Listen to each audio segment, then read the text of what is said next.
যেমনটি বলছিলাম যে নির্ণয়ের ক্ষেত্রে পরীক্ষা-নিরীক্ষার প্রয়োজন পড়ে কিনা এবং আপনি জানাচ্ছিলেন যে ক্ষেত্র বিশেষে প্রয়োজন পড়তে পারে।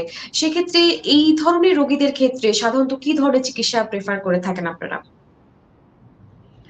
হ্যাঁ, ধন্যবাদ। চিকিৎসার ক্ষেত্রে আসলে ভ্যারি করে যে এবং প্রত্যেকটা ক্ষেত্রে আমরা বলি যেমন রোগ অনুযায়ী তার চিকিৎসাটা। তো আমরা ইন জেনারেলি যদি বলি মাংসপেশির যে কারণে ব্যথাটা হচ্ছে যেমন কারো মাসল স্পাজম আছে, মাংসপেশি টাইটনেস হয়ে আছে বা হঠাৎ করে কোনো কিছু ধরে উঠাইতে যে উনি মাংসপেশিতে আঘাত পেয়েছেন, এইসব ক্ষেত্রে একটু মাসল রিল্যাক্সের প্রয়োজন পড়তে পারে এবং তাৎক্ষণিকভাবে ওই মাংসপেশিকে রিল্যাক্স করার জন্য ফিজিওথেরাপি একটা ম্যাজিক্যাল রিলিফ দিয়ে থাকে রোগীদের ক্ষেত্রে।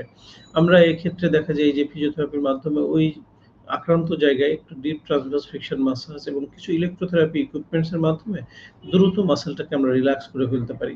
সাথে, সাথে কিছু সিম্পল এক্সারসাইজ আমরা দিই যাতে এই জিনিসটা রিপিট না হয়। আবার কারো দেখা যাচ্ছে যে ইলেকট্রোলাইট ইমব্যালেন্স এর কারণে হচ্ছে। বিশেষ করে সিনিয়র সিটিজেন বা বয়স্ক ব্যক্তিদের ক্ষেত্রে আমরা এটা দেখতে পাই যে তার বিশেষ করে রাতে ঘুমের সময় আমরা প্রায়ই দেখি যে অনেকে বলে যে তার মাংসপেশি টেনে ধরছে এবং এত জোরে মাংসপেশিটা টেনে ধরে যে মনে হয় যে ছিঁড়ে যাবে এই ধরনের ব্যাপার থাকে। বিশেষ করে বয়স্ক ব্যক্তিদের মধ্যে আমরা দেখতে পাই। এই ক্ষেত্রে অনেক ক্ষেত্রে আমরা দেখি তাদের ইলেকট্রোলাইট ইমব্যালেন্স বা কারো ক্ষেত্রে পায়ের যে রক্তনালীগুলা রয়েছে সেখানে ব্লাড সার্কুলেশন সঠিকভাবে হয় না। আবার অনেকে দেখতে পাই যে তার নার্ভ যেটা কোমর থেকে পায়ের দিকে যে নার্ভ গুলা গেছে সেই নার্ভের উপর চাপ লেগে আছে। তো এইরকম প্রত্যেকটা ক্ষেত্রেই তার কারণটা নির্ণয় করে সেই অনুযায়ী যদি সমাধান করে নেওয়া যায়, যেমন যদি ইলেকট্রোলাইট ইমব্যালেন্স হয় সেক্ষেত্রে ইলেকট্রোলাইটস যে অংশটা ঘাটতি, ক্যালসিয়ামের ঘাটতি হলে ক্যালসিয়াম পূরণ করা, তার যদি পটাশিয়ামের ঘাটতি থাকে সেটাকে পূরণ করা, ম্যাগনেসিয়াম বা অন্যান্য যে উপাদানগুলো থাকে সেগুলো পূরণ করা। এছাড়া যদি ব্লাড সার্কুলেশন এর প্রবলেম হয়, দেখা যায় আমরা অনেক সময় হার্টের ব্লকের কথা দেখতে পাই কিন্তু শুনতে পাই। কিন্তু পায়ের যে রক্তনালীগুলোতে ব্লক হয় বা পায়ের ব্লাড সার্কুলেশন কম হয় সেটা কিন্তু আমরা এখনো অতটা সচেতন নই বা অনেক সময় জানি না। তো সেক্ষেত্রে দেখা যায় একজন ভাস্কুলার সার্জনের পরামর্শ নিয়ে যদি সেখানে পায়ের রক্তনালীতে ব্লক থাকে সেটাকে সমাধানের জন্য এখন ভালো ব্যবস্থা আছে। হার্টে যেমন আমরা স্টেন্টেনিং করি বা রিং লাগাই, সেক্ষেত্রে পায়ের রক্তনালীতেও এই ধরনের চিকিৎসা ব্যবস্থা আছে। অনেক সময় কারো সার্জারির প্রয়োজন পড়তে পারে।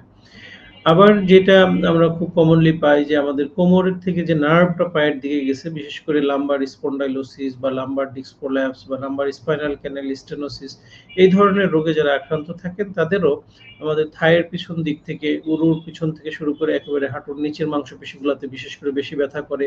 আমরা কিছুক্ষণ দাঁড়িয়ে থাকলে এবং হাঁটাচলা করলে ব্যথাটা তীব্র থেকে তীব্রতর হয়। আবার যখন রেস্টে থাকি, বিশ্রামে নিই তখন আবার ব্যথাটা কমে আসে।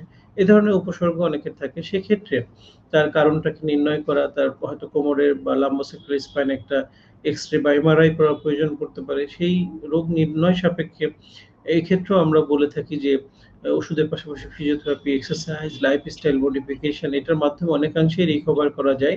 কিন্তু দেখা যায় কিছু ক্ষেত্রে অনেক সময় সার্জারির প্রয়োজন পড়তে পারে। তো আসলে এরকম আসলে স্পেসিফিক ভাবে যে রোগটা নির্ণয় হবে সেই নির্ণয় পূর্বক চিকিৎসা এবং অন্যান্য ব্যবস্থা নেওয়া দরকার। অনেক ধন্যবাদ জানাচ্ছি। আপনি স্যার খুবই চমৎকারভাবে পরামর্শটি আমাদের দিচ্ছিলেন যে চিকিৎসা আসলে কিভাবে করা প্রয়োজন এবং যেমনটি জানাচ্ছিলেন যে আসলে সেটিও নির্ভর করে কারণ এবং কি ধরনের সমস্যা নিয়ে এসেছে রোগীটি তার উপর। স্যার আরো কিছু গুরুত্বপূর্ণ বিষয় নিয়ে আপনার কাছ থেকে পরামর্শ নিব কিন্তু সময় হলো আরেকটি ছোট্ট বিরতির পর।